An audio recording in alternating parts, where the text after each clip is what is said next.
물벼락 갑질 논란을 일으킨 조현민 전 대한항공 전무가 경찰에 출석했습니다. 피의자 신분입니다. 심려를 끼쳐드려 진심으로 죄송합니다. 죄송하다는 말을 6번 반복했습니다. 북미 정상회담 장소로 판문점이 급격히 부상하고 있습니다. 트럼프 대통령은 남북 정상회담이 열린 평화의 집이 대표성을 띠는 곳이라고 말했습니다. 남북 정상회담에서 두 정상이 독대를 할 당시 김정은 위원장이 무슨 말을 했는지 입모양을 분석했습니다. 트럼프 대통령을 트럼프께서라고 높여 불렀고 자신은 낮췄습니다. 리설주와의 결혼을 언급하는 듯한 입모양도 포착됐습니다. 술 취한 시민을 구조하던 119 대원이 구급차 안에서 취객에게 폭행을 당한 뒤 사망했습니다. 50대 여성인 이 구급대원은 병원에서 수술을 받은 지 8일 만에 숨졌습니다. 자유한국당 남경필 경기도지사가 문 대통령님 수고하셨습니다라는 글을 올렸습니다. 친문 마케팅에 나선 겁니다. 경쟁자인 이재명 전 성남시장은 곧바로 견제구를 날렸습니다. 남북관계가 유리하면 칭찬하다, 불리하면 돌아설 것이라고 했습니다.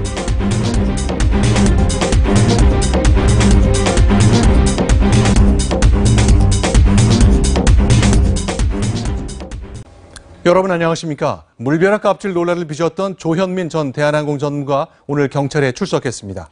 조현민 전 전무는 취재진의 질문에 죄송하다는 말만 되풀이했습니다. 네, 서울 강서경찰서로 가겠습니다. 박지혜 기자. 네, 경찰 조사 이제 10시간째겠군요.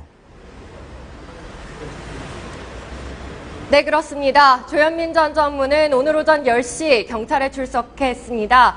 이 조현민 전 전무는 이 검은색 정장 차림으로 왔는데 다소 긴장한 표정이었습니다. 광고대 행사 직원들에게 이 폭언을 하고 유리컵을 던지고 또 종이컵에 든 매실음료를 뿌렸다는 혐의를 받고 있습니다. 피의자 신분으로 경찰에 소환된 조 전 전무는 포토라인에 서서 고개를 숙였습니다. 유리컵 던진 거랑 음료 뿌린 거에 대해서 인정하십니까? 심려를 끼쳐드려 진심으로 죄송합니다. 조 전 전무는 이어진 취재진의 질문에 연신 같은 답만 되풀이했습니다. 어떤 질문을 해도 진심으로 죄송하다는 표현을 6번 반복한 겁니다. 그러면서 대한항공 총수 일가 사퇴론과 대한항공 직원들의 촛불 집회 등에 대한 질문에는 울먹이는 모습을 보였습니다.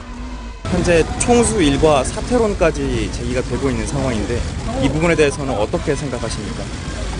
심려를 끼쳐드려 진심으로 죄송합니다. 경찰은 앞서 압수수색에서 확보한 회의 녹음 파일 등을 바탕으로 사실관계를 확인하고 있습니다.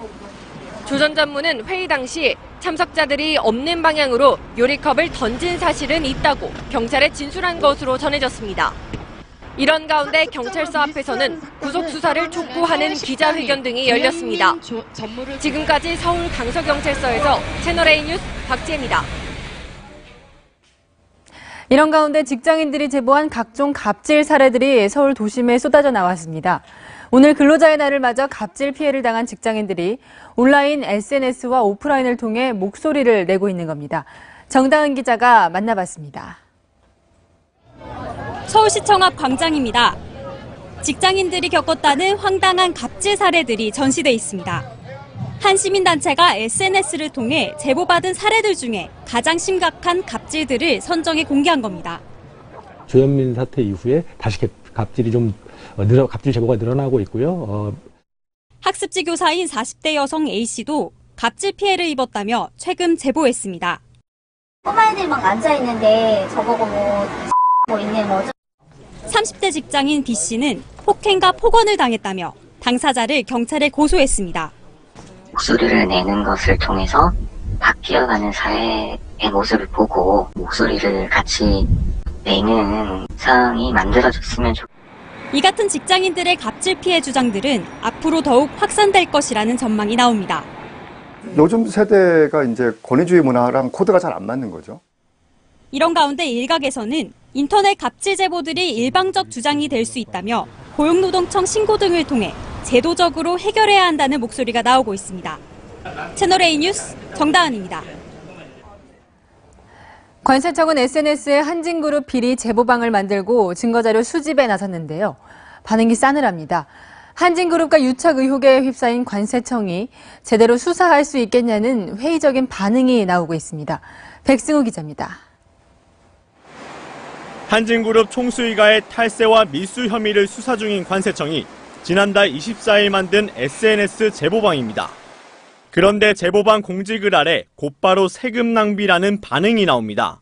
관세청 직원과 한진그룹의 유착 의혹에 대해 설명해달라고 요구하는 글이 올라오더니 관세청이 내부 고발자를 단속하거나 방화선을 치려고 제보방을 만든 것은 아닌지 의심된다는 글이 이어집니다. 제보를 할 것들이 많을 텐데 그거를 이제 관세청이 제보를 한다고 하면 뭐 투명하게 수사가 이루어질 거다 이런 거에 대해서 이제 믿음이 없겠지 아무래도. 관세청장이 직접 나서서 의혹을 뿌리 뽑겠다는 식으로 말을 했어도 여전히 좀 믿기 어려운 구석이 있죠. 제보 대신 관세청을 믿을 수 없다는 반응이 쏟아지고 있는 겁니다. 수사는 결과로 얘기하는 거 아니겠습니까? 관세청은 대한항공의 여객기 좌석을 청탁한 의혹이 제기된 인천세관 직원 감찰에 착수했지만 셀프 감찰 논란도 끊이지 않고 있습니다. 채널A 뉴스 백승우입니다.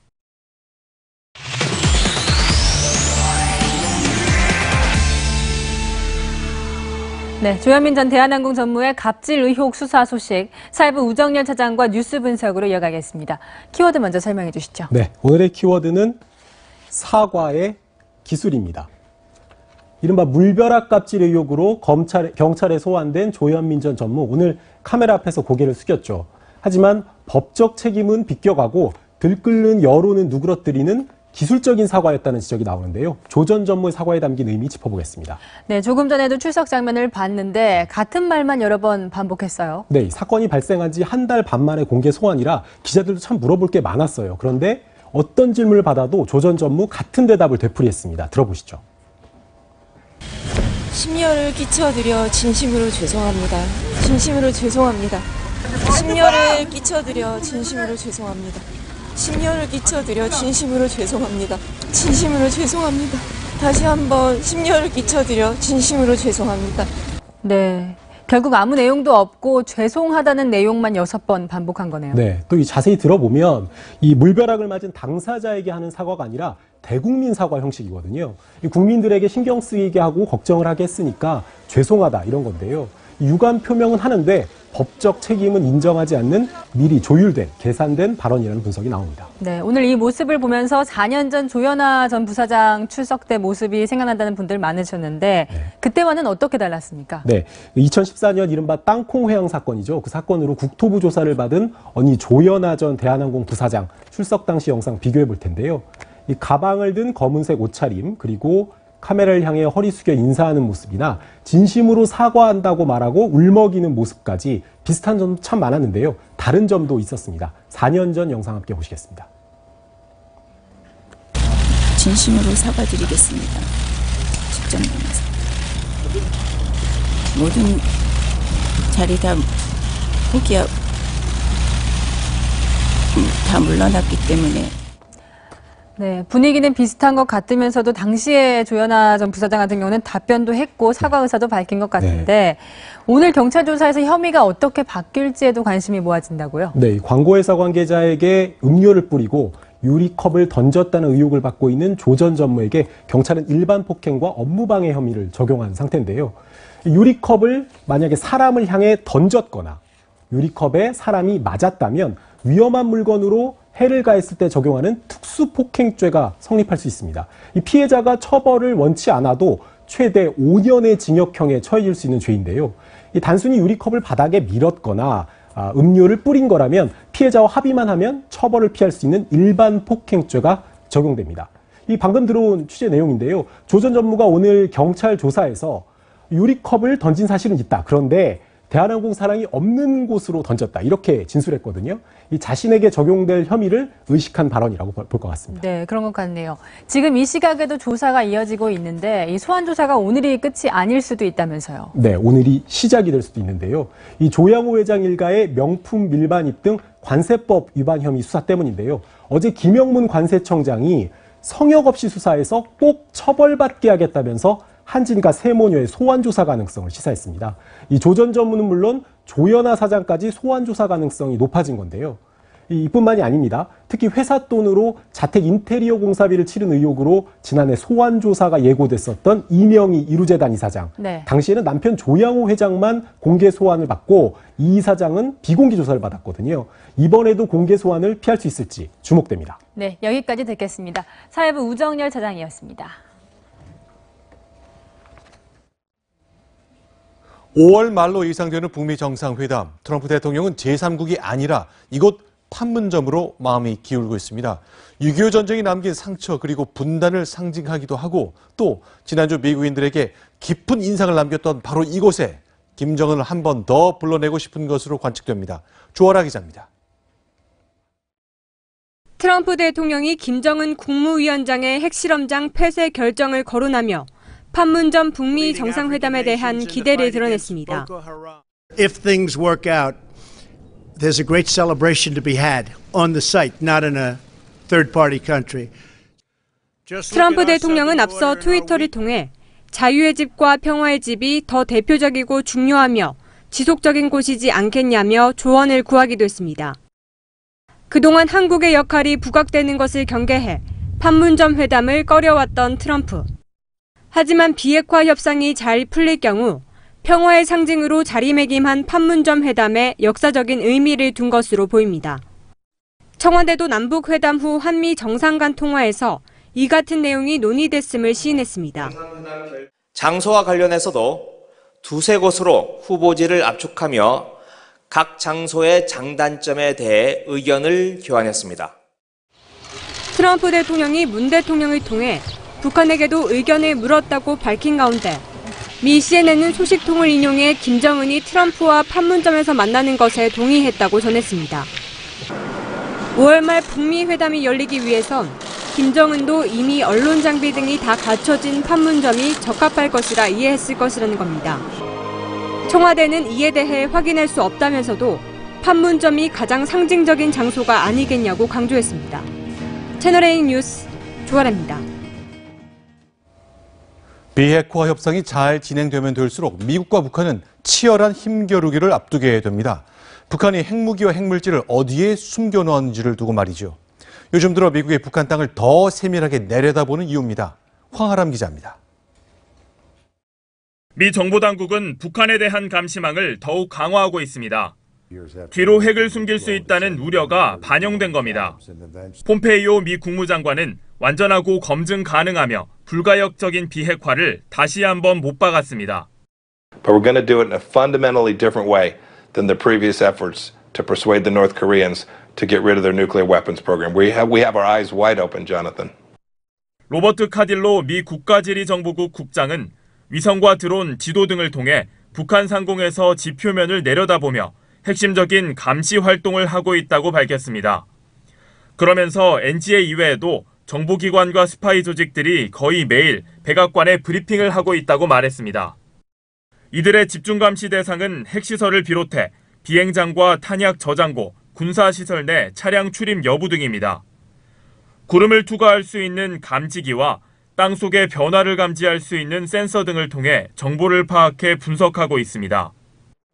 하지만 국제사회는 여전히 북한이 비축한 핵물질과 핵탄두, 미사일의 양과 보관 장소에 대한 정확한 정보를 다 파악하지 못하고 있는 상황.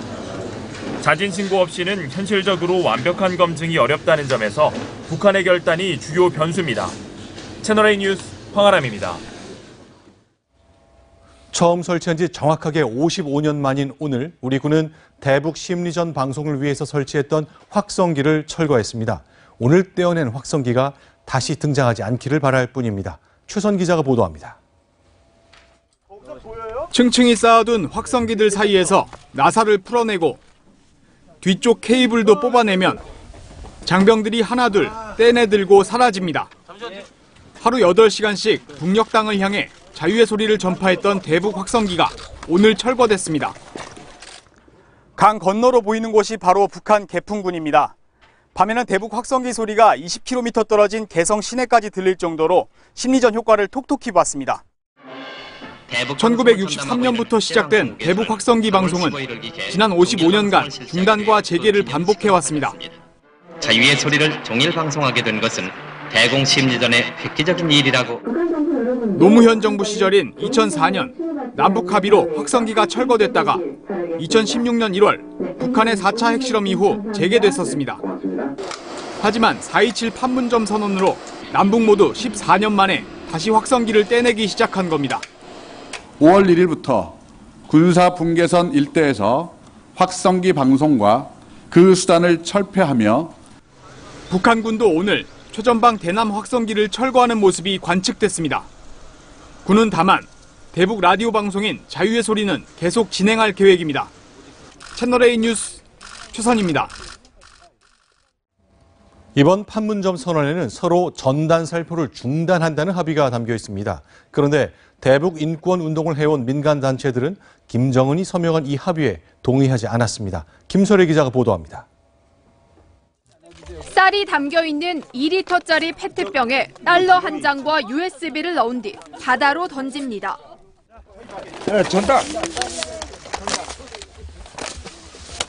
탈북 난민인권연합 등 대북 단체들이 쌀과 구충제 등을 담은 700여 개의 페트병을 북한으로 보냈습니다. 대북 전단 살포와 적대 행위를 중단하기로 한 판문점 선언 이후 첫 대북 물품 살포입니다. USB 등이 들어있는 이 페트병은 조류를 따라서 8km가량 북으로 밀려 올라가서 오늘 밤에야 북한 연안 지역에 도착할 것으로 보입니다.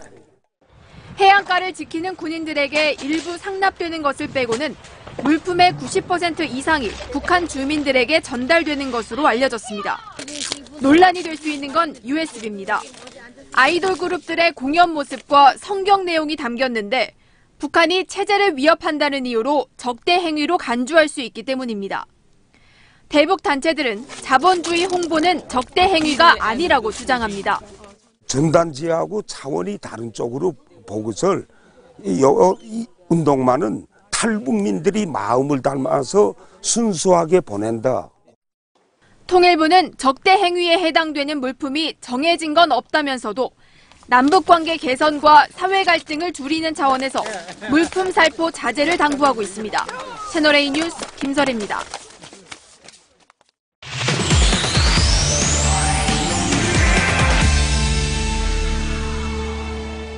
네, 한반도의 앞날 관련된 뉴스가 연일 풍성하게 쏟아지고 있습니다. 하태원 국제부장과 함께 중요한 이슈 하나 짚어보겠습니다. 하 부장, 오늘의 테마는 뭔가요? 네, 오늘의 테마는요, 왕특보의 예언입니다. 네. 자, 문정인 대통령 통일 외교안보 특보 이야기인데요. 네. 자, 미국과 북한 문제에 관한 문재인 대통령에 가장 큰 영향을 미치고 있는 멘토격인 문 특보가 또 한 번 의미심장한 예언을 했습니다. 주한 미군의 지휘에 관한 내용입니다. 자, 대한민국 안보를 지난 수십 년간 책임졌던 것이 주한미군, 부인할 수 없습니다. 문재인 특보, 왕특보가 주한미군 뭐라고 얘기를 한 겁니까? 네, 우선 문 특보가 뭐라고 했는지 가장 궁금하실 텐데요. 자, 네. 평화협정 체결 뒤에는 주한미군의 주둔의 정당화에 상당히 문제가 있다, 이런 얘기를 했습니다. 결국 철수 이야기를, 주한미군 철수해야 된다, 그 이야기를 애둘러 표현한 것 같습니다. 네. 자, 평화협정 체결 이후 주한미군의 계속 주둔 여부에 대한 권력 심층부의 속내가 드러난 것 아닌가 하는 생각이 듭니다. 네. 자, 그러면 굉장히 민감한 문제를 굉장히 민감한 시점에 거론한 겁니다. 네네. 과거에도 문정인 특보는 주한미군 관련해서 여러 가지 얘기를 해왔기 때문에 그동안 논란이 굉장히 컸지 않았습니까? 이번은 좀 다를까요? 네, 우선요, 2월 말에요. 네. 미국 워싱턴에서 했던 강연 내용을 한번 직접 듣고 이야기 나눠가겠습니다. 우리 대통령이 군사주권이 없는 건 아니에요. 대한민국 대통령이 주한미군 싫다 나가라고 하면 끝입니다. 나가야 됩니다.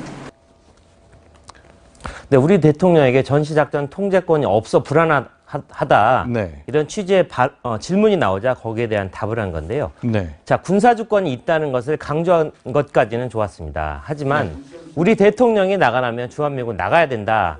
이런 자극적 발언이 문제가 된 겁니다. 네. 자, 문 특보 본인은 지금도요. 네. 나는 주한미군 철수론자 아니다, 이렇게 강조하고 있는데요. 또다시 이번 발언으로 논란을 자초한 꼴이 됐습니다. 네. 제 견해를 좀 말씀드리고 싶습니다. 네. 자, 평화협정이 체결 후에도 주한미군 주둔에는 법적 문제가 없습니다. 왜냐하면요, 한미 상호 방위 조약에 따른 주둔이기 때문에 북한이 문제 삼을 이유도 없다고 봅니다. 자, 정전 체제가 종식되면 유엔 사령부의 법적 지위 문제는 상당히 논란이 될 수 있을 것 같습니다. 그러니까 문정인 교수는 이제 문재인 대통령의 특별 보좌관 상근직이 아니거든요. 자, 그런데 문정인 특보의 발언이 그동안 계속 번번이 주목받고 또 이번에 다시 한번 주목을 해야 되는 이유는 어디에 있습니까? 네, 잘 아시겠지만 김대중 정부 때는 임동원, 그리고 노무현 정부 때는 이종석이라는 외교안보 아이콘이 있지 않았습니까? 하지만 지금 현 정부 내에서는 외교안보 원톱이 없는 게 특징입니다. 대신 외교안보 참모그룹의 좌장격으로 문정인 특보가 정책 결정에 아주 큰 영향을 미치고 있기 때문에 주목을 해야 될 것 같습니다. 자, 실제로 문정인 특보의 발언은 여러 차례 들어맞았습니다. 자, 북을 설득해서 한미훈련 일시 중단해야 된다 이렇게 얘기했는데 실제로 그렇게 됐고요. 실행이 됐고요. 그렇죠. 또 자, 북미대화 이루어지면 독수리훈련 조정해야 된다. 이것도 쪽집게처럼 들어맞았습니다. 자, 저게 다가 아니죠. 이번에 남북 정상회담이 이루어지면 셔틀 외교가 가능하다. 자, 올 가을에 우리 대통령이 평양 가기로 하지 않았습니까? 자, 또 맞췄습니다. 자, 그러니까 쪽집게처럼 남날을 잘 맞췄을 수도 있고 내부의 흐름을 잘 알기 때문에 그렇게 말할 수도 있었을 것 같은데요. 그렇다면 문정인 특보가 말하는 주한미군의 철수라는 게 어느 시점에 어떤 맥락에서 이루어져야 된다고 말한 겁니까? 네, 제가 뭐 이해를 좀 돕기 위해서 표를 한번 준비해 봤는데요. 자, 이런 겁니다. 남북 정상회담이 이미 이루어졌고요. 북미 정상회담이 5월 말에 이루어질 경우 이때 트럼프 대통령과 종전선언 가능합니다. 자, 그 다음 단계는 자, 남북 미중 4자 정상회담으로 이어질 텐데 이때 비핵화 논의를 착수할 거고요. 자, 내년 어느 시점쯤 될 것 같습니다. 그때 평화협정 체결을 위한 논의가 이루어진 다음에 마침내 평화협정이 체결될 경우에 그때서야 주한미군 주둔을 논의해야 되는데 조금 섣부르게 문정인 특보가 이 문제를 제기했다는 그런 느낌이 듭니다. 그런데 이제 결국 안보 지키면 뭐 미군이 있건 없건 무슨 상관이냐 이런 얘기를 할 수도 있거든요. 그렇다면 질문을 드리겠습니다. 만약에 북미 간의 평화협정이 지금 여기 보시는 것처럼 다 이루어진다면 그때 주한미군이 나가는 것 우리 안보에는 문제가 없겠습니까? 네, 남북 간에요. 평화협정이 체결되더라도 자, 주한미군이 한반도에 머무는 것이 지역의 안정을 위해서 더 유리하다, 더 낫다 이런 견해가 전문가들 사이에는 많습니다. 자, 북한을 핵으로 공격하지 않는다는 보장을 통해 한반도 주둔의 성격이 변한다면 북한도 구태여 주한미군의 철수를 거론할 의미는 없다고 봅니다. 알겠습니다. 자, 또 다른 논란의 시작일지 아니면 과연 앞날에 무언가를 보여주는 것인지 오늘 문정인 특보의 이야기 눈길을 많이 끌었습니다. 하태원 국제부장과 함께했습니다. 고맙습니다. 네, 다음 소식 보겠습니다. 자, 저희 채널 A가 복수의 전문가에게 문재인 대통령과 배석자 없이 대화했던 김정은의 입술 움직임 분석을 의뢰했습니다. 김정은의 얼굴이 정면으로 정확하게 잡혔던 그 4분이 대상이 됐습니다. 트럼프 대통령은 높였고 자신을 낮췄던 것이 확인됐습니다. 유승진 기자입니다. 전 세계 이목이 쏠렸던 남북 두 정상의 고요한 단독회담. 집중 분석한 4분간의 대화에서 김정은 위원장의 입에서 가장 많이 나온 단어는 핵이었습니다. 한번 인정하고 핵 같은 것을 이참해라고 말했고 핵보다라며 다른 무언가를 강조하기도 했습니다. 단호함이 엿보이는 부분도 있습니다. 아무튼 아니면이라고 덧붙이기도 했지만 해보겠습니다나 가보겠습니다를 자주 쓰며 강한 의지를 내비치기도 했습니다. 북미 정상회담을 앞두고 문재인 대통령에게 심중을 전달한 것으로 보입니다. 특히 김 위원장은 앞에 없지만 트럼프께서라며 존대하고 제가 보기에는 이라며 자신을 낮추는 표현을 썼습니다. 독재자답지 않게 상대방을 높이며 존중하는 모습을 보인 겁니다. 진지한 대화 상대로 인정받고자 했던 김정은의 고민이 엿보이는 부분입니다. 채널A 뉴스 유승진입니다. 네, 입술 분석 하나 더 소개하겠습니다. 이른바 지금 보시는 것처럼 이 파란 다리 위 대화에서 김정은은 자신의 결혼까지 포함해 많은 이야기를 풀어냈던 것 저희가 확인할 수 있었습니다. 안건우 기자입니다. 문재인 대통령에게 뭔가 이야기하는 김정은 위원장. 대뜸 관광 얘기를 꺼냅니다. 관광 사업별로 뭔가를 짓고 싶어서라고 말합니다. 핵 경제 병진 노선에서 핵을 뺀 뒤 앞으로 어떻게 먹고 살지 일부나마 구상을 밝힌 것으로 보입니다. 앞서 오전 회담 때 문재인 대통령은 금강산과 백두산 관광벨트 등 한반도 신경제지도 자료를 김 위원장에게 건넸는데 관련 얘기가 이어진 것으로 해석됩니다. 무거운 주제만 오고 간 건 아니었습니다. 김 위원장은 아버지가 저를 보시더니 저 여자와 결혼하라고 해서 했다고 말하며 한박 웃음을 짓습니다. 리설주 여사와의 결혼 뒷이야기로 보이는데 애인사를 얘기할 만큼 흉금 없이 이야기를 나눈 겁니다.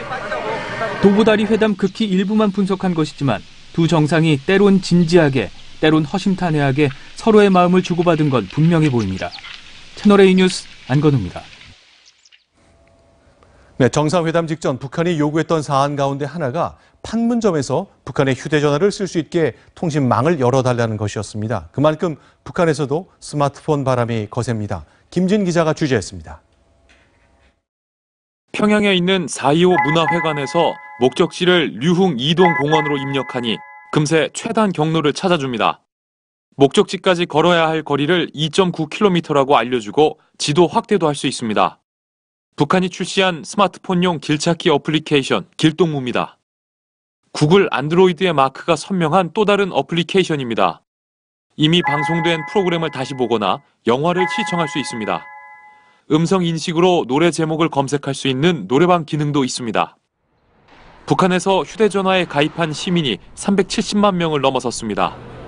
특히 평양 시민의 휴대전화 가입률은 70%에 근접했습니다. 도시마다 스마트폰 기지국 구축도 마무리된 것으로 알려져 있고 특히 평양 시내 50여 곳에 스마트폰 기지국 설비가 마련돼 영상통화와 사진 전송, 온라인 쇼핑까지 가능합니다. 이집트와의 합작회사인 고려링크가 3G 속도로 데이터 송수신 서비스를 하고 있는 것으로 알려졌습니다.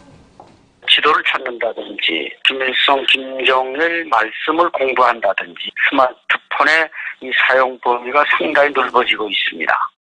하지만 북한에선 여전히 인터넷이 통제돼 우리가 사용하는 앱 장터에는 접속할 수 없고 대도시 특권층을 중심으로만 스마트폰을 사용하고 있습니다. 채널A 뉴스 김진입니다.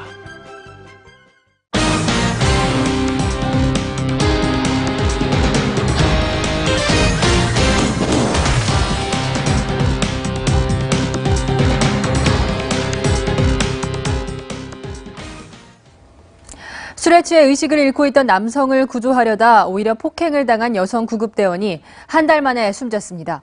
폭행을 당한 후 극심한 스트레스에 시달리다 뇌출혈로 의식불명 상태에 빠졌는데 결국 깨어나지 못한 겁니다. 정지영 기자입니다. 술에 취한 40대 남성이 구급대원의 얼굴을 칩니다. 병원에 도착한 후에도 욕설과 삿대질은 계속됩니다.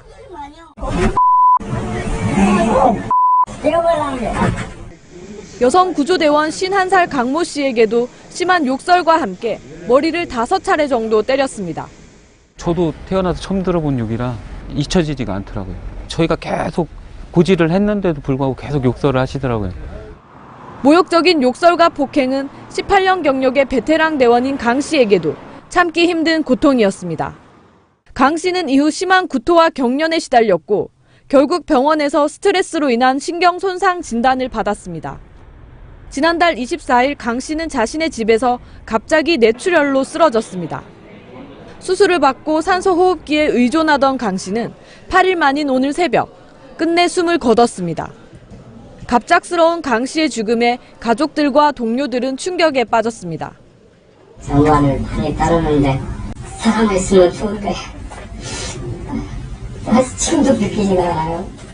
또 모멸감이 들고 끔찍하다고 얘기를 하더라고요. 고스란히 받는 거죠. 정말 성격 좋고 일 잘하는 직원이었는데. 구급대원이 현장에 출동했다 폭행을 당한 횟수는 최근 4년 동안 700여 건에 달합니다. 채널A 뉴스 정지영입니다.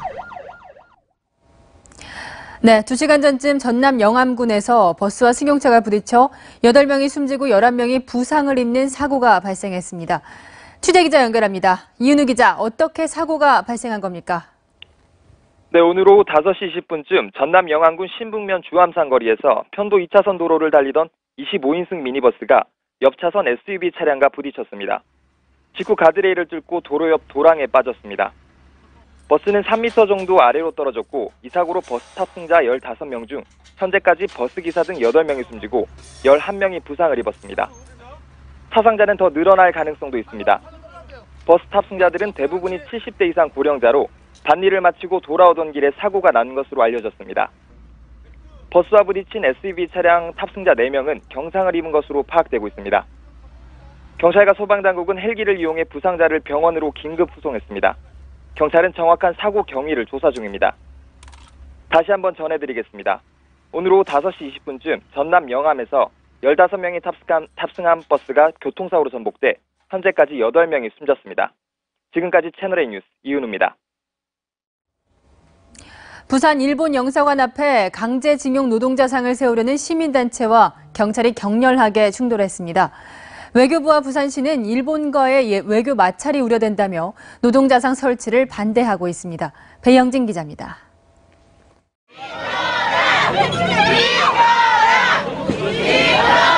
시민단체 회원들과 경찰이 격렬한 몸싸움을 벌이고 있습니다. 경찰이 강제 해산에 들어가자 곳곳에서 고성이 오갑니다. 시민단체는 근로자의 날을 맞아 부산 일본 총영사관 앞에 강제징용 노동자상 설치를 시도했습니다. 외교부와 부산시는 일본과의 외교적 마찰이 우려된다며 총영사관 앞 노동자상 설치를 반대하고 있습니다. 경찰도 외교공간 100m 이내에서의 집회행진을 불허한다는 방침에 따라 노동자상 진입을 원천 봉쇄하고 나섰습니다. 경찰 3,500명이 배치됐습니다. 양심에는 용기가 필요합니다. 부당한 지시 거부해야 됩니다. 목구멍 포도청 운운하면서 동원된 공무원들 돌아가세요. 경찰과 시민단체는 하루 종일 노동자상을 뺏고 빼앗는 쟁탈전을 벌이기도 했습니다. 지금은 경찰이 노동자상을 확보한 채 대부분의 시민단체 회원들이 물러난 상황입니다. 어젯밤에도 지게차를 동원해 노동자상을 기습적으로 설치하려던 시민단체는 경찰과 밤샘 대치하기도 했습니다. 채널A 뉴스 배영진입니다. 댓글 여론조작 사건으로 구속된 드루킹 일당 3명에 대한 첫 재판이 내일 열립니다. 하지만 경찰은 이 재판과는 별개로 드루킹이 여론조작을 위해 돈을 주고 네이버 아이디를 구매했을 가능성을 추가로 수사하고 있습니다. 이동재 기자입니다. 지난 1월 네이버 댓글 여론조작에서 드루킹 일당이 사용한 것으로 밝혀진 아이디는 모두 614개입니다. 하지만 경찰은 드루킹 등이 추가로 여론조작을 시도하면서 총 2,200여 개의 아이디를 사용한 것으로 보고 있습니다. 이 가운데 경제적 공진화 모임, 이른바 경공모 회원의 것으로 경찰이 파악한 아이디는 200개에 불과합니다. 나머지 2,000개에 이르는 아이디를 어떻게 수집했는지에도 의문이 남습니다. 그런데 최근 경찰이 드루킹 일당의 계좌를 추적하면서 수상한 자금 흐름을 포착했습니다. 경공모 회원이 아닌 일반인들과의 돈거래 정황이 드러난 겁니다. 경찰 관계자는 경공모 자금이 건네진 일반인들을 대상으로 아이디 거래가 있었는지 파악하고 있다고 밝혔습니다. 내일부터 시작되는 재판은 네이버 댓글 여론조작과 관련한 업무방해 혐의만을 대상으로 하지만 아이디 수집 과정에서 불법이 드러나면 혐의가 추가될 수 있습니다. 거짓이나 그 밖에 부정한 수단이나 방법으로 개인정보를 취득한 거예요. 당연히 정보통신법, 개인정보보호법 다 위배가 되죠. 경찰은 드루킹 측으로부터 500만 원을 받은 혐의로 어제 소환 조사한 김경수 의원 보좌관에 대해서도 조만간 구속영장 신청 여부를 결정할 계획입니다. 채널A 뉴스 이동재입니다. 초등학교 교사가 학생들에게 뺨 때리기 게임을 시켜 논란이 되고 있습니다. 학교 측은 해당 교사가 수업 과정에서 열정이 과했다고 해명했습니다. 배유미 기자입니다. 지난 3월 이 초등학교 체육교사 A씨는 수업 중 6학년 학생들에게 서로 뺨을 때리는 게임을 시켰습니다. 서로 마주보게 한 뒤 가위바위보해 이긴 학생이 진 학생의 뺨을 때리도록 한 겁니다. 저기 미안했어요. 때렸으니까 아무리 게임이더라도. 이런 사실은 지난달 학생들과 상담하면서 뒤늦게 드러났습니다. A 교사는 학생들끼리 게임하며 벌칙을 준 상황이었다고 해명한 것으로 전해졌습니다. 학교 측은 A 교사에게 주의를 주는 선에서 끝내려 했지만 학부모들의 항의가 이어지자 재발 방지 각서를 쓰게 했습니다.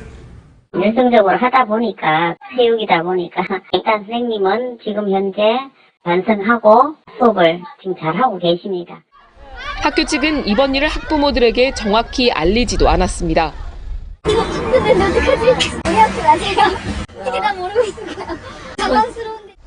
논란이 확산되자 구미교육지원청은 오늘 학교를 방문해 진상조사에 착수했습니다. 채널A 뉴스 배유미입니다.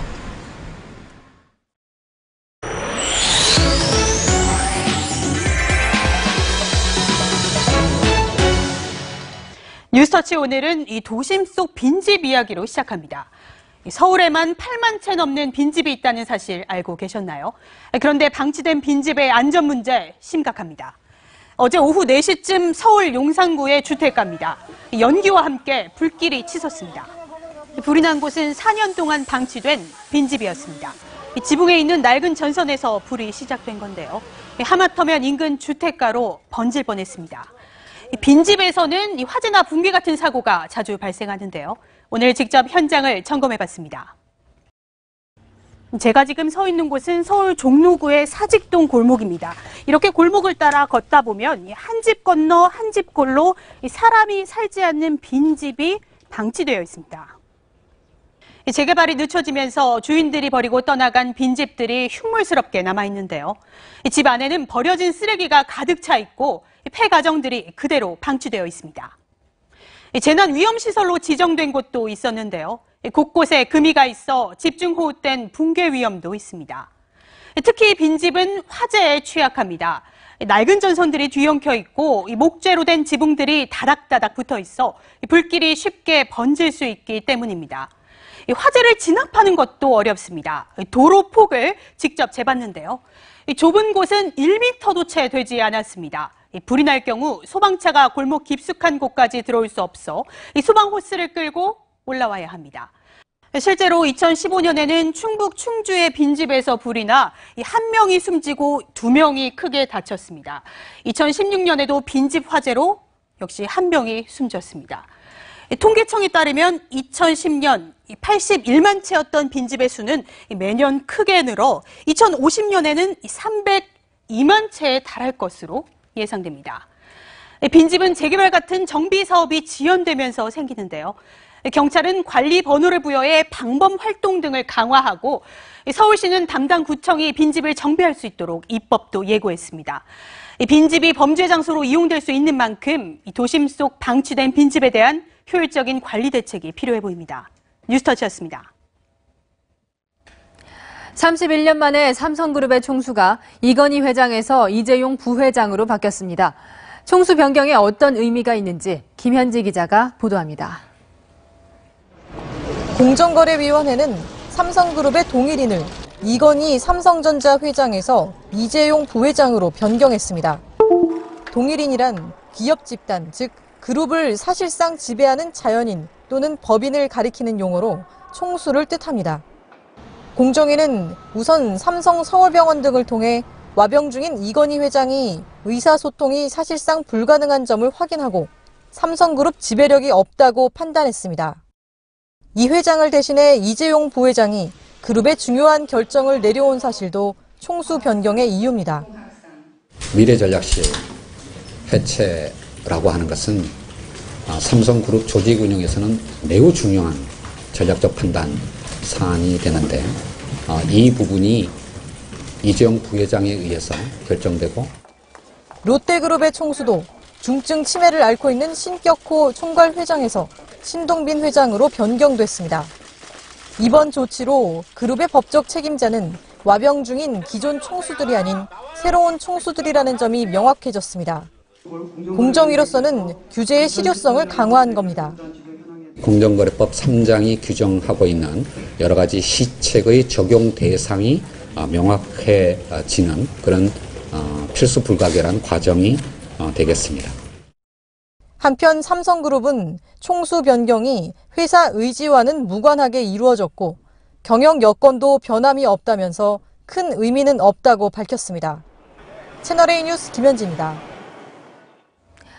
그런가 하면 증권시장에서 삼성전자 주식이 어제부터 거래 정지됐습니다. 50대 1로 액면 분할했기 때문인데요. 한 주에 260만 원대였던 삼성전자 주식이 이번 금요일부터 5만 원대로 내려갑니다. 황규락 기자입니다. 액면 분할에 앞서 삼성전자의 주식 거래가 중지됐습니다. 지난 금요일 265만 원으로 거래를 마친 삼성전자 주식은 50대 1의 액면 분할을 거쳐 5만 원대가 되고 발행 주식 수는 50배로 늘어납니다. 액면 분할은 기업 가치에 영향을 주지는 않지만 주식 가격이 낮아지고 거래량이 늘어 주가 상승에 대한 기대감을 높입니다. 실제 액면 분할을 거친 주요 기업 39곳 가운데 24곳의 주식 거래량이 증가했고 아모레퍼시픽은 40%, 현대그린푸드는 35% 정도 주가가 급등했습니다. 반면 롯데제과와 SK텔레콤의 주가는 액면 분할 뒤 각각 19%와 18%씩 하락하기도 했습니다. 단기적으로는 주가가 상승할 수 있습니다. 다만 중장기적으로 봤을 때 결국 주가는 기업의 기본적인 성장성에 의해서 움직입니다. 일반적으로 액면 분할 과정에서 평균 3주 정도 거래가 정지되지만 거래소는 삼성전자 시가총액 규모를 고려해 정지 기간을 3거래일로 줄였습니다. 삼성전자 주식은 오는 4일 개장과 함께 다시 거래를 시작합니다. 채널A 뉴스 황규락입니다. 우리 경제에 빨간불이 켜진 걸까요? 경제의 근간인 제조업 가동률이 70.3%로 2009년 글로벌 금융위기 이후 최저치로 집계됐습니다. 공장 10곳 중 7곳만 돌아가고 있다는 뜻인데요. 거침없이 증가하던 수출마저 1년 반 만에 하락세로 돌아섰습니다. 김지환 기자입니다. 인천 남동산업단지에 있는 자동차 부품 생산업체입니다. GM 사태 등의 여파로 주문이 크게 줄면서 전체 20대인 기계의 절반만 돌리고 있습니다. 매출도 예년에 비해서 좀 반백쯤 못하고 있어요. 하반기 정도 보면은 상당한 업체들이 타격을 입어서 많이 못하지 않을까. 매출 부진에 갑자기 문을 닫고 잠적하는 업체까지 등장했습니다. 힘든 데는 많이 힘들죠. 청소기 같은 것도 떼먹고 없어지는 업체들 가보면 없어져 있어요. 우리 경제 근간인 제조업의 경쟁력이 약화되고 있다는 조짐은 통계청 지표에서도 확인됩니다. 자동차 수출 부진과 건설업 침체 등의 영향으로 지난 3월 기준 제조업 평균 가동률은 지난 2009년 글로벌 금융위기 직후 수준으로 떨어졌습니다. 경제 성장을 이끌어온 수출도 주춤한 모양새입니다. 지난달 수출은 작년보다 1.5% 감소하며 18개월 만에 마이너스 증가율을 기록했습니다. 주력 품목이던 자동차와 디스플레이 등의 부진은 계속되는 것으로 나타났습니다. 정부는 선박 수출 감소에 따른 일시적인 현상이라고 강조합니다. 선박을 제외한 4월 수출은 10.4% 증가한 482.8억 불로 전반적인 수출 증가세는 지속되는 것으로. 주요 지표가 악화되는 상황에서 본격화하고 있는 대출금리 인상은 서민들에게 직격탄이 될 것으로 보입니다. 애도 키워야 하는데 저 혼자 외벌이 하는 걸로는 이자 내면서 생활하기가 힘들고. 경제 활력 제고를 위한 정책적 뒷받침이 절실하다고 전문가들은 입을 모읍니다. 채널A 뉴스 김지환입니다. 근로자의 날이지만 쉬지 못하고 정상 근무를 하는 직장인들이 많습니다. 대부분의 직장인들에게는 오늘이 평상시와 다를 바 없는 근무일이었기 때문입니다. 박수유 기자입니다. 점심시간 도심에는 직장인들로 붐빕니다. 평소보다 조금 한산해 보이지만 가게나 카페 등 종업원은 근로자의 날인 오늘도 모두 정상 근무를 하고 있습니다. 근로자의 날 자체가 애경 위주지 이런 형식에서 어떤 근로자의 날을 다 저걸 하면 저희는 지금 휴무를 종합해서 다른 날에 식으로. 한 취업 포털 조사에 따르면 직장인의 절반 정도, 알바생의 약 80%가 근로자의 날에도 정상 출근한다고 답했습니다. 5인 이상 사업장에서 유급휴일인 근로자의 날에 일하면 통상임금의 50%를 더 받아야 합니다. 하지만 근로자의 날 일했다고 답변한 직장인 5명 중 4명이 별도의 수당을 받지 못했다고 밝혔습니다. 근로기준법의 적용조차 받지 않는 택배기사 등 특수고용 노동자들도 별도 수당이 없습니다.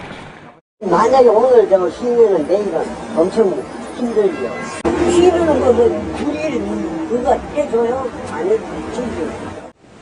근로자의 날 휴무도 지켜지지 않는 현실에 올 하반기부터 시행되는 주 52시간 근무의 실효성에 의문을 제기하는 일부 직장인도 있습니다.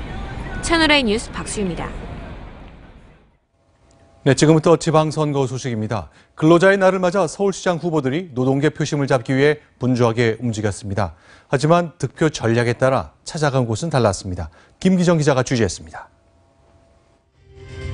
박원순 서울시장과 김문수 자유한국당 서울시장 후보가 한국노총 행사에 나란히 참석했습니다.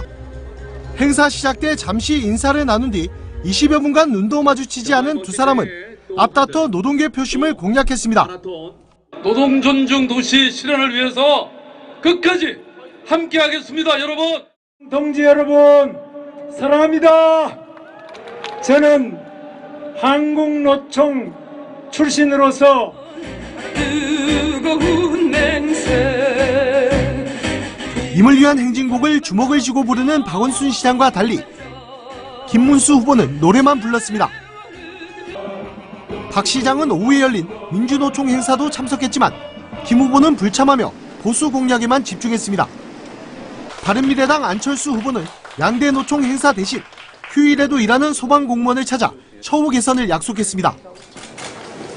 커피 믹스 타는 것도 바리스타라고 하나요?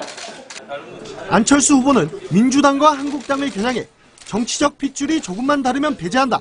곰팡내 나는 정당이라며 싸잡아 비난했습니다. 근로자의 날을 맞아 각기 다른 행보를 보인 서울시장 후보들. 이들의 근로자 표심 잡기가 선거 승패를 가릴 큰 변수가 될 전망입니다. 채널A 뉴스 김기정입니다. 네, 그동안 민주당 경선에서는 이른바 문재인 마케팅이 계속됐지요. 하지만 민주당과 자유한국당이 맞붙는 경기지사 본선거전에서 난데없이 문심 논쟁이 벌어졌습니다. 출발점은 남경필 후보였습니다. 이동훈 기자가 취재했습니다. 지난달 27일 남북 정상회담 직후 남경필 경기도지사가 SNS에 국민과 함께 박수치고 응원하겠다며 문재인 대통령을 치켜 세웠습니다. 해경궁 김씨 논란 등으로 일부 친문 지지자들이 이재명 전 시장을 공격하는 틈을 파고들었습니다. 국민 앞에 당당하게 해경궁 김씨가 누군지 아는 대로 밝히시면 될 것 같습니다.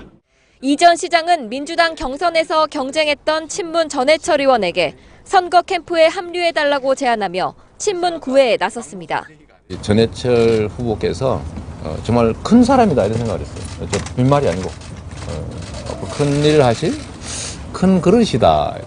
이 전 시장이 남 지사를 향해 유리할 때는 칭찬하고 불리하면 언제든 돌아설 가능성이 있다고 비판하자 남 지사는 민주당 대선 경선 당시 문 대통령을 공격했던 이 전 시장의 발언을 나열하며 자신의 언행부터 되돌아보라고 맞받아쳤습니다. 이 전 시장 측은 민주당 이간질하지 말고 한국당 집안 단속이나 하라고 응수하는 등 양측의 신경전이 점점 치열해지고 있습니다. 채널A 뉴스 이동훈입니다. 이번 지방선거에서 여야가 여기만큼은 꼭 이기겠다 하는 곳이 있습니다. PK라고 부르는 부산, 울산, 경남이죠. 과거엔 자유한국당이 대체로 이겼던 곳이지만 지금은 사정이 다릅니다. 김도영 기자입니다. 민주당이 총력 지원 체제를 가동했습니다. 오거돈 부산시장 후보 지원에 지역의원이 나서고 명수님만 믿습니다. 친문 핵심이 선거를 진두지휘합니다. 네, 다음은 이호철 상임선대위원장이십니다. 부산, 울산, 경남 세 지역을 하나로 묶는 원팀 전략을 쓰고 있습니다. 오거돈, 송철호, 김경수 세 후보가 공동공약, 공동행동을 통해 민주당 바람을 더 확산시키겠다는 겁니다. 자유한국당도 지방선거 필승결의대회를 부산에서 시작하며 총력전을 예고했습니다. 댓글 조작과 방송장악 문구가 적힌 풍선을 야구방망이로 터뜨리는 이벤트를 벌였고 하나, 둘, 셋! 홍준표 대표는 압승을 다짐했습니다. 아니, 저희 당의 가장 큰 중심축이기 때문에 부산 선거에서 압승을 해야 되겠다. 한국당은 내일 경남에서 지방선거 필승결의대회를 이어갑니다. 채널A 뉴스 김도형입니다. 노무현 전 대통령이 10년 전 퇴임 후 서거하기 전까지 살았던 봉하마을 집이 공개됐습니다. 정용진 기자가 직접 다녀왔습니다. 집 안으로 들어서자 오래된 승용차가 손님을 맞이합니다. 손녀를 태우고 나들이 하던 자전거도 옛 모습 그대로입니다. 손님을 맞던 사랑채엔 앙증맞은 낙서도 보입니다. 서거 당일 유서를 썼던 컴퓨터와 책상도 있습니다. 노무현 전 대통령이 회의실로 사용하던 서재인데요. 서거전 즐겨했던 책 900여 권이 그대로 보존돼 있습니다. 안경과 그릇, 가족과 함께 찍은 사진까지 노 전 대통령의 소박했던 삶이 고스란히 묻어나는 공간입니다. 대통령께서 서민들을 항상 생각하시고 국민들을 생각했던 그런 마음가짐이 항상 그런 느껴지는 것 같아요. 지상 지하 1층 규모로 안채와 사랑채, 서재로 분리돼 있는데 노 전 대통령은 지난 2008년 퇴임 후 1년 3개월 동안 이곳에서 생활했습니다. 부인 권양숙 여사는 지난 2015년 11월 인근에 집을 지어 거처를 옮겼습니다. 서거하실 때까지 모습 그대로 어떤 인위적인 모습을 꾸미질 않았거든요. 노무현 대통령이 사셨던 그 모습 그대로 봤으면 좋겠고요.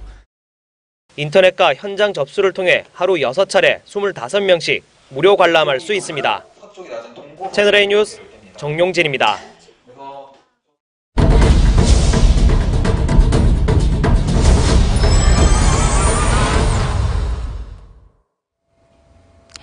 높은 임대료와 최저임금 인상에 머리를 싸매는 건 미국 식당들도 마찬가지입니다. 서민들도 껑충 오른 음식값이 부담스러운데요. 그 틈을 음식 서비스 기술인 푸드테크가 파고들고 있습니다. 뉴욕 박용특파원의 더 넓은 뉴스입니다. 점심시간이 되자 어디론가 바삐 움직이는 자전거들. 뉴욕은 요즘 음식 배달 천국입니다. 센트럴파크 등 공원에서도 스마트폰으로 피자를 주문하면 배달을 해줍니다.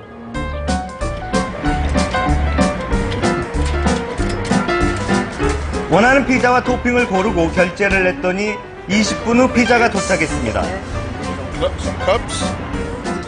이 회사는 드론과 무인 자동차를 이용한 피자 배달 서비스도 실험 중입니다. 식당 간 경쟁이 치열해지면서 음식 서비스와 기술을 결합한 푸드테크가 주목을 받고 있습니다. 스마트폰으로 맛집을 검색하고 배달과 쿠폰 할인 서비스까지 받을 수 있는 앱들도 인기입니다. 음식 배달 앱 회사는 뉴욕 증시에 상장했을 정도로 잠재력을 인정받고 있습니다. They help me reach customers all over, you know. Sometimes if the weather's really rough or you have a storm, the restaurant won't be packed by the... 한인 청년들도 할인 쿠폰을 제공하는 앱을 개발해 미국 푸드테크 시장에 뛰어들었습니다. 푸드테크 기술을 이용을 하면 뉴욕의 식당들은 무료 홍보 기회를 얻고 뉴요커들은 저렴한 점심 식사의 기회를 얻을 수 있습니다. 그래서 이 창업에 도전했습니다. 식당을 가상현실 기술로 체험하는 버추얼 코리안 레스토랑 위크를 열고 한식 알리기에도 나섰습니다. 최저임금이 미국 최고 수준인 실리콘밸리에서는 로봇 식당이 속속 등장하고 있습니다. 캘리포니아 패서디나의 한 햄버거 체인점 주방엔 햄버거 굽는 로봇이 등장했습니다. 샌프란시스코엔 로봇이 커피를 내리거나 피자를 굽는 가게도 있습니다. 사람 대신 음식을 나르는 로봇을 임대해주는 회사도 생겼습니다. 노동력을 이제 서비스처럼 이제 제공을 하는 그런 모델로 보고 있습니다. 음식과 기술을 결합한 푸드테크가 뉴욕과 같은 대도시의 새로운 성장 동력으로 주목받고 있습니다. 뉴욕에서 채널A 뉴스 박용입니다. 영화 어벤져스 3가 500만 관객을 돌파하며 흥행 질주 중인데요. 뜨거운 관심만큼이나 논란도 거셉니다. 개봉 전부터 암표 거래가 성행하더니 개봉 후에는 오역 논란에 휩싸였습니다. 이다혜 기자입니다.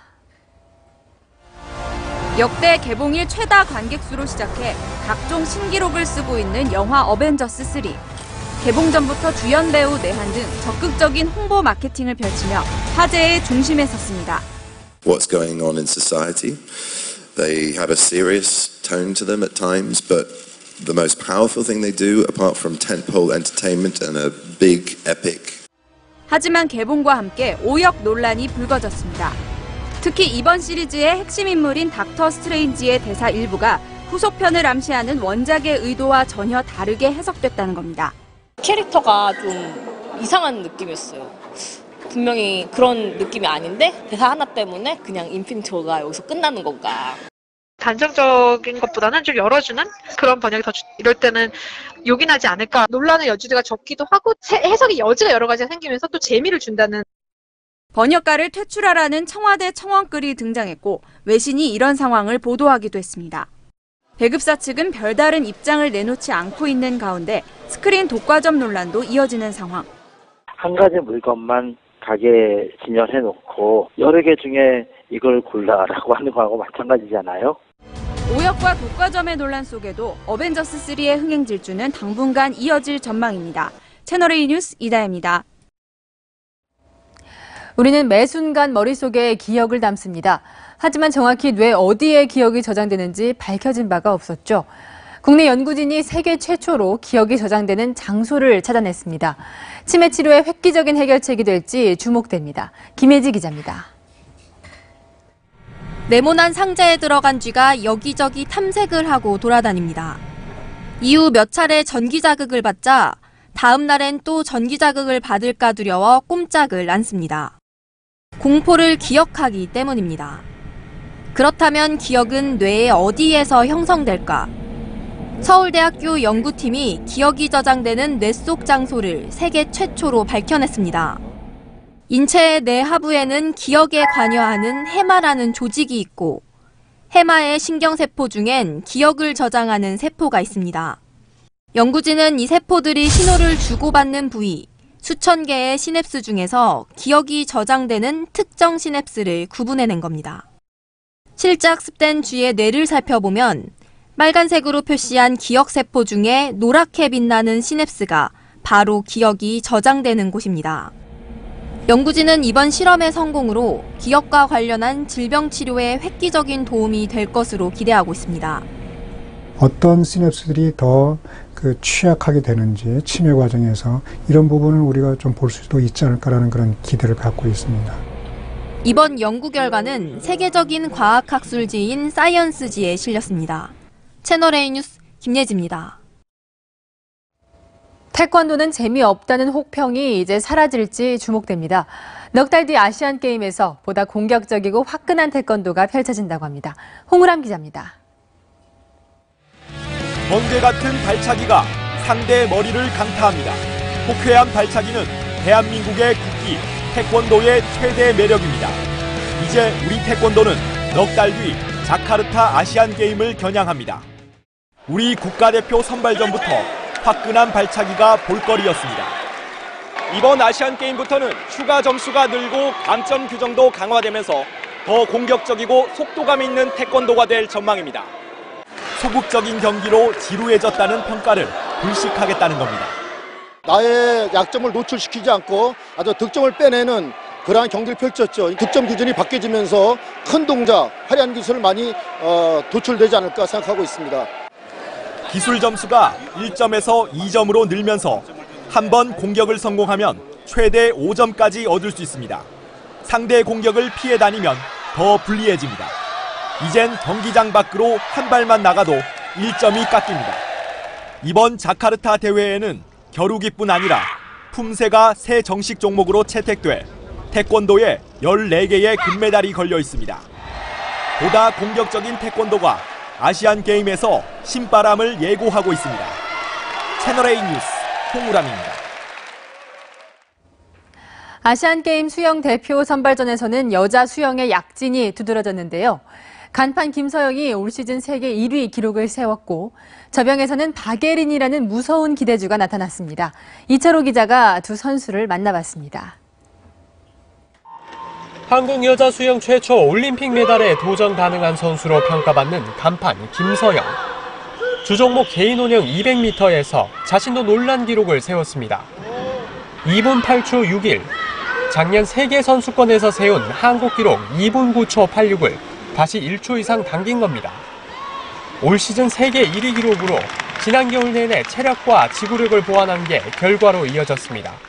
제가 생각한 기록보다 너무 잘 나와서 개인적으로 만족스럽고 남은 기간 평영 구간 기록을 당겨 아시안게임 금메달에 도전합니다. 저를 더 저한테 집중하고 싶어요. 제 목표하는 거에 집중하다 보면 그냥 메달도 따라올 거라고 그렇게 생각하고 있어요. 대선배 김서영에게 피로회복제를 받은 박예린. 좋아요. 선발전 저병 50m에서 최강자 안세연을 제치고 1위를 하면서 단번에 이목이 집중됐습니다. 175cm의 큰 키에 파워가 유난히 돋보입니다. 다른 종목에 비해서 더 파워풀하고 저랑 잘 맞는 것 같아서 원하던 기록이 잘 나오지 않았는데 그래도 이겨서 좋았어요. 둘은 박태환에 묻혔던 여자 수영의 부활을 예고하며 기대감을 끌어올리고 있습니다. 채널A 뉴스 이철호입니다. 볕이 강하지 않아서 걷기 좋은 날이었습니다. 봄은 무르익었지만 이제 거리에서 꽃을 보기는 좀 어려운데요. 오늘 제가 나와 있는 서울의 한 플라워 카페에서는 이렇게 꽃장식도 즐기고 커피도 마시면서 여유로운 시간을 보내고 있는 사람들이 많습니다. 내일은 전국에 봄비 소식이 나와 있습니다. 오늘 밤부터는 남부에 비가 시작돼 밤사이 전국으로 확대됩니다.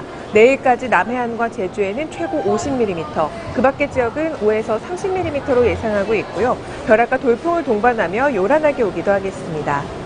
내일과 모레는 해안과 내륙에 강풍이 예상됩니다. 주변 점검 잘해주시기 바랍니다. 비가 오면서 고온 현상이 주춤합니다. 내일 서울은 21도, 대전 20도, 대구가 22도로 평년과 비슷하거나 조금 낮은 기온 보이겠고요. 바람이 강해서 서늘하게 느껴지실 겁니다. 오늘보다 따뜻한 옷차림 하시기 바랍니다. 중부 곳곳은 목요일까지 비가 이어집니다. 금요일부터는 다시 기온이 오름세 보이면서 어린이날에는 다시 맑고 따뜻해질 전망입니다. 내일은 모처럼 미세먼지 걱정 없습니다. 비가 오는 날에는 길이 미끄러우니까요. 굽이 높은 신발보다는 굽이 낮고 튼튼한 신발이 좋습니다. 지금까지 채널A 뉴스 남혜정입니다. 청년에게 꿈과 희망을 채널A가 함께합니다. 시청해주셔서 감사합니다.